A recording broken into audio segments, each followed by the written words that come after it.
Hello friends, मैं हूं अमन और आप देख रहे हैं यूट्यूब चैनल एक्सीलेंट विद्यालय। दोस्तों, इस वीडियो के पहले मैंने इंडियन कॉन्स्टिट्यूशन का प्रैक्टिस सेट पार्ट 1 अपलोड किया था। अगर उसको आपने नहीं देखा तो डिस्क्रिप्शन में लिंक दिया हुआ है, वहां से जाकर आप उस वीडियो को देख सकते हैं। ये उसी का पार्ट 2 है। और फ्रेंड्स, अगर आप एयरफोर्स वाई ग्रुप की तैयारी करते हैं या फिर इंडियन रेलवे की ग्रुप डी एनटीपीसी की तैयारी करते हैं तो इस चैनल को सब्सक्राइब कर सकते हैं और बेल आइकन को भी प्रेस कर लीजिए, जिससे नोटिफिकेशन आपको टाइम से मिलता रहे। फ्रेंड्स, चलिए आज का पहला क्वेश्चन देखते हैं। भारतीय संविधान के अनुसार हमारे देश का प्रथम नागरिक कौन है? तो ये जो है, बी ऑप्शन सही होगा। राष्ट्रपति जो है हमारे देश का प्रथम नागरिक है। और अगर प्रथम महिला की बात करें तो जो राष्ट्रपति की पत्नी होती हैं वो भारत की प्रथम महिला होंगी। चलिए फ्रेंड्स, नेक्स्ट क्वेश्चन देखते हैं। भारत के राष्ट्रपति का चुनाव कौन करता है? तो राष्ट्रपति का चुनाव जो है, बी ऑप्शन सही हो जाएगा, सांसद विधानमंडलों के सदस्य। सॉरी, ए ऑप्शन सही हो जाएगा, निर्वाचित सांसद व विधायक। देखिए, सांसद कौन से होंगे? लोकसभा व राज्यसभा के दोनों के सांसद होंगे। और विधायक, राज्यों के जितने भी विधायक हैं वो सभी राष्ट्रपति का चुनाव करते हैं। और एक क्वेश्चन और बनता है चुनाव से कि राष्ट्रपति का चुनाव किस प्रक्रिया द्वारा होता है? तो उस प्रक्रिया को कहते हैं एकल संक्रमणीय पद्धति। इसमें क्या होता है, अगर 2 से 3 कैंडिडेट, जितने भी कैंडिडेट खड़े हैं चुनाव में, तो इन सभी को रैंकिंग दी जाती है। जितने भी चुनते हैं, जो वोटर्स होते हैं, इन सभी को अपनी अपनी रैंकिंग देते हैं कि प्रायोरिटी देते हैं कि कौन पहले स्थान पर होना चाहिए। ये होती है एकल संक्रमणीय पद्धति। तो ये भी आप याद रखिएगा। नेक्स्ट क्वेश्चन देखते हैं। राष्ट्रपति से संबंधित निम्न में से कौन सा तथ्य गलत है? तो देखिए, ए ऑप्शन देखते हैं। राष्ट्रपति पद की शपथ सर्वोच्च न्यायालय का मुख्य न्यायाधीश दिलाता है। ये एक याद रखने वाली बात है और क्वेश्चन भी पूछा जाता है इससे। ये बिल्कुल सही है। राष्ट्रपति अगर त्यागपत्र देना चाहे तो उपराष्ट्रपति के पास भेजता है। ये जो है बिल्कुल सही है। अगर राष्ट्रपति त्यागपत्र देना चाहे तो वो उपराष्ट्रपति के पास भेजता है। इसके बाद सी ऑप्शन है, राष्ट्रपति पद के लिए न्यूनतम आयु 35 वर्ष है। बिल्कुल सही है। राष्ट्रपति और राज्यपाल, इन दोनों की न्यूनतम आयु जो है वो 35 वर्ष होती है। इसके पहले वो चुनाव नहीं लड़ सकते हैं राष्ट्रपति का, या फिर राज्यपाल नहीं नियुक्त किए जा सकते हैं। डी ऑप्शन जो है ये गलत है। राष्ट्रपति को पद की शपथ उपराष्ट्रपति नहीं दिलाता है। जैसा कि ए ऑप्शन में आपने पहले ही देखा था कि सर्वोच्च न्यायालय का मुख्य न्यायाधीश दिलाता है।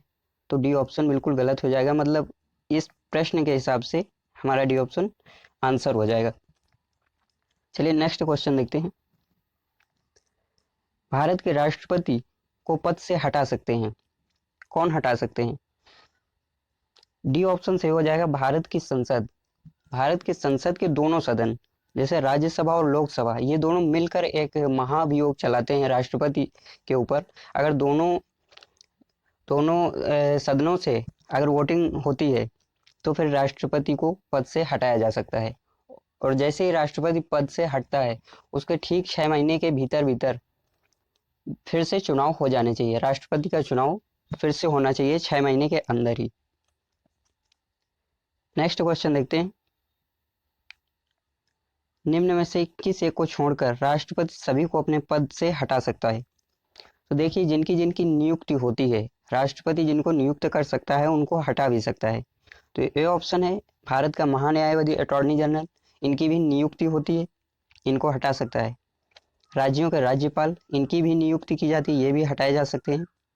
उपराष्ट्रपति, देखिए उपराष्ट्रपति जो है इसका चुनाव होता है, ये राज्यसभा का सभापति होता है और इसको उपराष्ट्रपति नहीं हटा सकते हैं पद से।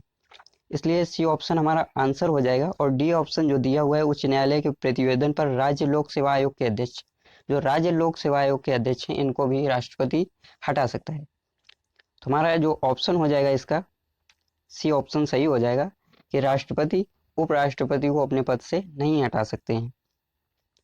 नेक्स्ट क्वेश्चन है, राष्ट्रपति द्वारा राष्ट्रीय आपात स्थिति की घोषणा किए जाने के बाद किस अवधि तक उसका अनुमोदन संसद के प्रत्येक सदन द्वारा हो जाना चाहिए? तो फ्रेंड्स, इसका राष्ट्रपति संसद, उसका अनुमोदन संसद के प्रत्येक सदन द्वारा 1 महीने के भीतर हो जाना चाहिए, 1 माह के भीतर। चलिए नेक्स्ट देखते हैं। सॉरी, ये कहाँ चला गया। संसद के दोनों सदनों की संयुक्त अधिवेशन की अध्यक्षता कौन कर सकता है, मतलब दोनों को कौन बुला सकता है। तो जो राष्ट्रपति है वो संसद के दोनों सदनों को एक साथ बुला सकता है, राज्यसभा के सदस्यों को भी और लोकसभा के सदस्यों को भी, उन दोनों की संयुक्त अधिवेशन कर सकता है। नेक्स्ट है, राज्यपाल की नियुक्ति कौन करता है। देखिए, मैंने बताया था उस वीडियो में कि जितनी भी नियुक्ति से संबंधित हैं, चाहे वो राज्यपाल की नियुक्ति हो या फिर जो सुप्रीम कोर्ट के जज हैं, हाई कोर्ट के जज हैं, उनकी नियुक्ति के बारे में हो, तो जो नियुक्ति की बात होती है तो राष्ट्रपति ही नियुक्त करता है। नेक्स्ट है, मौलिक अधिकार अब कितने हैं। प्रेजेंट टाइम में मौलिक अधिकार कितने हैं, तो टोटल 6 मौलिक अधिकार हैं जो अभी हैं, लेकिन कुछ समय पहले ये 7 हुआ करते थे, 7 मौलिक अधिकार थे। और जो एक हटाया गया है वो संपत्ति का अधिकार, जो संपत्ति का अधिकार है उसे हटा दिया गया है। नेक्स्ट है, उच्च न्यायालय से दूसरे एक उच्च न्यायालय से दूसरे में किसी न्यायाधीश के स्थानांतरण के लिए कौन प्राधिकृत है, मतलब उनका स्थान परिवर्तन, ट्रांसफर कौन कर सकता है। तो जो राष्ट्रपति है वो न्यायालय के न्यायाधीशों का स्थानांतरण कर सकता है, ट्रांसफर कर सकता है। नेक्स्ट क्वेश्चन देखते हैं, राज्यपाल अपने पद पर कब तक रह सकता है। तो देखिए, जैसे राष्ट्रपति की कोई उम्र सीमा नहीं है, उसी तरह से राज्यपाल की भी उम्र सीमा नहीं है। जब तक वो राष्ट्रपति अगर चाहता है तब तक राज्यपाल अपने पद पर रह सकता है। वैसे तो इनका कार्यकाल राष्ट्रपति की मर्जी के अनुसार ही होता है। नेक्स्ट क्वेश्चन देखते हैं, राज्यसभा में कितने सदस्य राष्ट्रपति मनोनीत कर सकता है। तो जो राष्ट्रपति है वो टोटल 12 सदस्य मनोनीत कर सकता है। नेक्स्ट क्वेश्चन देखते हैं, यदि राष्ट्रपति व उपराष्ट्रपति दोनों का पद खाली हो तो राष्ट्रपति पद कौन संभालेगा। जब ऐसा बहुत कम कंडीशन में होता है, लेकिन अगर किसी कारणवश ऐसा हो जाता है कि दोनों के पद खाली हों, तो जो भारत का मुख्य न्यायाधीश है वो इनका जो राष्ट्रपति हैं उनका पद संभालता है, मुख्य न्यायाधीश। और अगर राष्ट्रपति ना हो, उपराष्ट्रपति हो, तो फिर उपराष्ट्रपति ही संभालेगा राष्ट्रपति का पद। नेक्स्ट क्वेश्चन देखते हैं,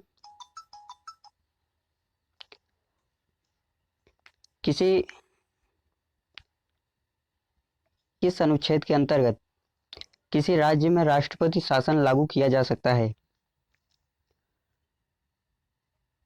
तो अनुच्छेद 356 के तहत राष्ट्रपति किसी राज्य में राष्ट्रपति शासन लागू कर सकता है।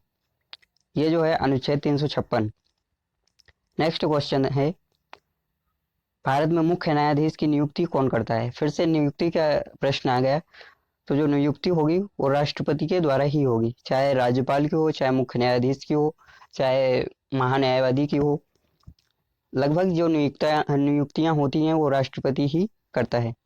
तो फ्रेंड्स, ये कुछ क्वेश्चन थे और इनका पीडीएफ आपको मिल जाएगा, डिस्क्रिप्शन में लिंक चेक कर लेना, और या तो फिर टेलीग्राम ग्रुप ज्वाइन कर लीजिए, वहाँ पर आपको सारे पीडीएफ मिल जाएंगे जितने भी अभी तक इस चैनल पर वीडियो बनाए गए हैं। तो फ्रेंड्स,